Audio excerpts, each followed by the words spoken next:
Sometimes babies are born and the patient notice that it's the area where the testicle is blown up, and he puts a light out and he sees this fluid. Is this term hydrocele? It's very common for newborn boys to have scrotal swelling when they're born. These are called hydroceles. Usually filled, these testicle areas filled, it's surrounded by fluid. If you can shine a light through this and it glows and there's no sign of hernia, this can be observed in that 90% of these will resolve by 1 year of age. This means that there's a little communication between the belly and the scrotum, and it allows fluid to exchange from the abdomen cavity to the scrotum.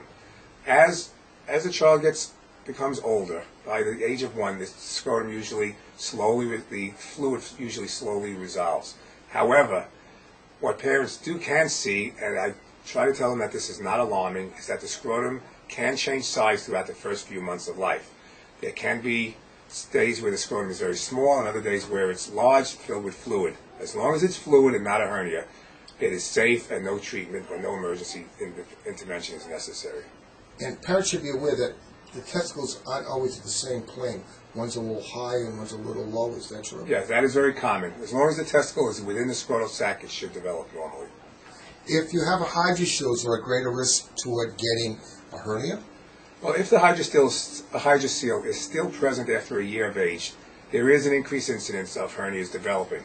Therefore, if the hydrocele is still present at 1 year, we do recommend surgical intervention to correct it, to prevent a future possibility of hernia development.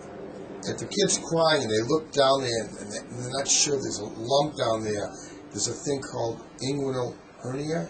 Yes, what's important is to differentiate a hydrocele from an inguinal hernia. The hydrocele usually is just fluid within the scrotal sac. However, if a baby cries and you see swelling or a walnut-sized growth or bump in the inguinal or groin area, that's usually a sign of a hernia, and that has to be taken care of immediately. Hernias can strangulate or incarcerate, and that would require emergency surgery.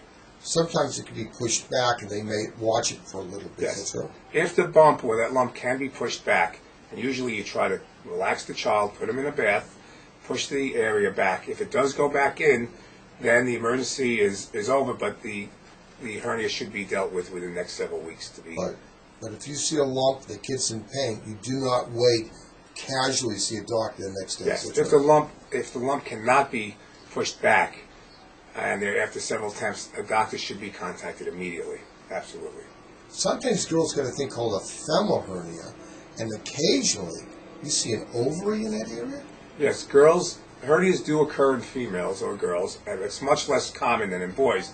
However, it's much more concerning. When girls have a hernia, when girls get a hernia, an ovary, instead of bowel that is commonly seen in boys, an ovary can go into the hernia sac.